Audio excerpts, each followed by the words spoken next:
Evening Business, l'invité. Et c'est Denis Le Bossé qui est avec nous. Bonsoir Monsieur Le Bossé. Bonsoir. Bonsoir. Je vous en prie. Président du cabinet ARC, cabinet de recouvrement des impayés qui continue de faire notre bonheur jour après jour. Publicité sur BFM Business. Dans quel état d'esprit sont les patrons de PME? Comment voient-ils l'avenir? Vous publiez une étude aujourd'hui réalisée par l'IFOP. 200 entreprises interrogées le mois dernier, Audrey. C'est très récent. 80% des PME ne prévoient pas de croissance de leur activité au premier semestre. 13% anticipent un recul. 65% sont pessimistes sur l'évolution économique de la France à 6 mois. Tout ça contraste un petit peu avec les chiffres qui nous montrent que l'économie est résiliente en France. Comment est-ce que vous expliquez ça, vous, Denis Le Bossé? Écoutez, aujourd'hui, on est effectivement dans une situation où les carnets de commandes des entreprises sont remplis. Elles ont une activité, et notamment les TPE et les PME, qui ont une bonne activité, mais qui aujourd'hui se retrouvent face à une situation où elles doivent faire face à une hausse de l'énergie, de l'inflation, un manque de matières premières, un surcoût des matières premières, une hausse des taux d'intérêt. Donc en fait, cette situation fait que ces entreprises qui, par ailleurs, doivent rembourser leur PGE, rembourser leur retard accumulé pendant la période Covid, URSSAF, et éventuellement des dettes fiscales, se retrouvent dans une situation où la trésorerie devient essentielle. Alors justement, voilà, j'ai une question précisément là-dessus, puisque 33% des entrepreneurs disent qu'ils ne pourront pas faire face au remboursement de leurs créances. Et justement, que ce soit le PGE, que ce soit les investissements ou encore les différentes factures qu'ils doivent payer. Est-ce que vous pensez qu'on a regardé justement ce sujet du PGE avec des lunettes un peu trop roses? Alors, le PGE a été une excellente mesure dès la mise en place, c'était parfait. On a eu 2 PGE. Nous avons eu un PGE de confort pour les entreprises qui ont demandé un PGE de sécurité, et puis un PGE de nécessité qui a déjà été utilisé par bon nombre de TPE et de PME qui, par ailleurs, manquent de fonds propres. Donc, et les entreprises, elles les ont remboursées en 2022 en tout cas. Elles ont remboursé les échéances, elles sont bien obligées de rembourser les échéances, sinon leur cotation Banque de France est dégradée, dans la mesure où c'est un... Oui, bien sûr, mais on s'attendait quand même à plus de défauts de paiement.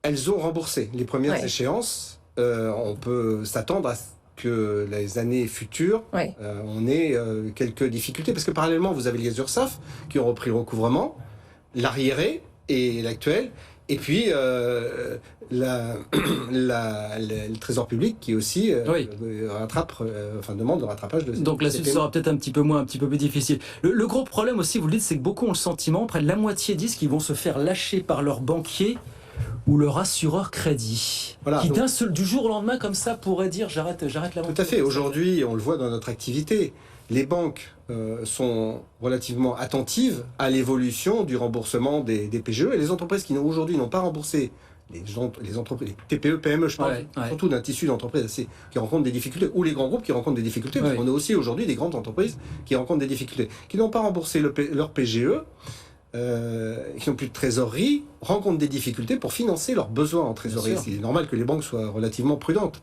Et par vous les sentez plus prudentes qu'il y a 6 mois, 9 mois, les banques, de ce point de vue-là, les assureurs? Disons qu'il y a un besoin qui est plus important encore, parce que le PGE a été maintenant remboursé, bien sûr. Enfin utilisé, et les premières échéances remboursées. Et les assureurs crédits, eux-mêmes, sont relativement attentifs et réduisent les encours des entreprises qui rencontrent des difficultés. Donc c'est un peu la double peine pour l'entreprise, parce que d'une part elle n'a pas de trésorerie, d'autre part elle a toutes les hausses, et les assureurs crédits, qui font bien sûr leur travail, réduisent aussi les encours. Et ça on le voit au quotidien, dans notre activité, des entreprises qui ont des carnets de commandes remplis, et qui déposent le bilan. Alors, mais justement, est-ce que, parce qu'il y en a beaucoup qui redoutent le dépôt de bilan de leurs clients précisément, et vous dites qu'entre 100 000 et 200 000 entreprises seraient en péril, particulièrement dans le BTP, dans l'hôtellerie, et puis dans la restauration, ainsi que l'habillement. Alors, ce fameux mur des faillites qui n'arrivait pas, et dont certains pensaient un peu irréaliste finalement, est-ce qu'il arrive maintenant en 2023? On n'aura pas de mur des faillites. 100 000 à 200 000 entreprises, c'est les entreprises qu'on estime en difficulté. Néanmoins, je pense qu'on va dépasser la barre des 50 000 dépôts de bilan cette année, mais on n'aura pas de mur de faillite, parce que, encore une fois, le PGE a été mis en place dès le début du Covid avec beaucoup d'efficacité. Aujourd'hui, les entreprises énergivores, on l'a vu avec les boulangers, Oui. ont été soutenus. Donc on n'aura pas un mur des faillites parce que je pense qu'aujourd'hui, le ministère des Finances prend les mesures nécessaires pour sauvegarder et saupoudrer la trésorerie là où il en est nécessaire.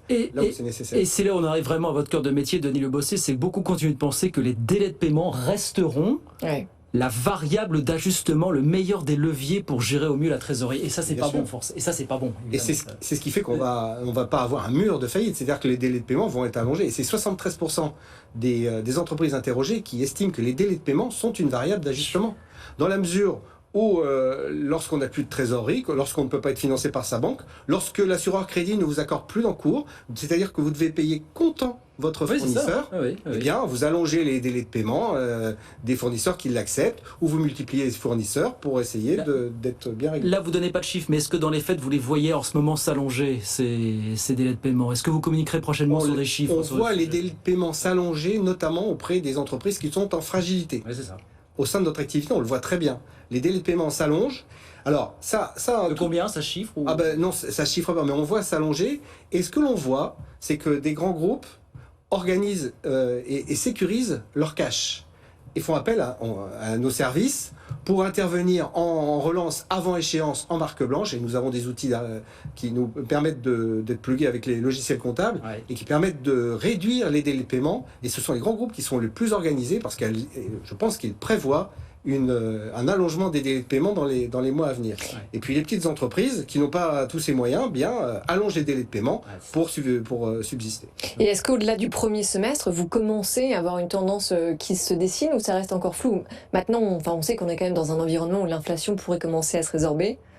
On a un rattrapage sur l'inflation va certainement se résorber, les taux d'intérêt vont certainement se stabiliser, mais on a un autre moyen de financement qui est la facturage. Oui. Mais encore une fois, la facturage, vous avez la facturage qui est destinée aux très grandes entreprises et qui est une opération financière très rentable, mais la facturage destinée aux petites entreprises, aux TPE, aux PME, c'est relativement coûteux et trop coûteux. Et il ressort de notre baromètre que 80% des entreprises estiment que c'est trop coûteux. Et bien souvent, ça vient altérer et absorber la marge bénéficiaire de l'entreprise. Oui. Parmi ceux qui dépassent les bornes sur les délais, voire les retards de paiement en l'occurrence, qu'est-ce que vous dites? Il y a ceux qui le font un peu facilement et puis ceux qui n'ont pas le choix, Denis Le Bossé. C'est difficile d'arbitrer dans ces cas-là. C'est ça. C'est-à-dire que des sanctions ont été mises en place. Qui ont été, Mais quand c'est une question de survie pour une entreprise, qu'est-ce que vous voulez faire? Il n'y a pas de solution. On allonge les délais de paiement et allonger quelquefois jusqu'au dépôt de bilan. Voilà, nous en sommes. Voilà pour ce sondage que vous avez publié ce matin. Cette étude réalisée avec IFOP, 200 entreprises interrogées le mois dernier sur le climat général. Il n'est pas bon, mais voilà, il y a peut-être quelques mois difficiles à passer. C'est ça qu'il faut se dire, Denis Le Bossé, peut-être. Quelques mois difficiles. Peut-être une année. Peut-être une année difficile. Merci en tout cas, Denis Le Bossé, de passer nous voir ce soir, le président du cabinet ARC, cabinet de recouvrement des impayés avec nous sur BFM Business. Merci infiniment.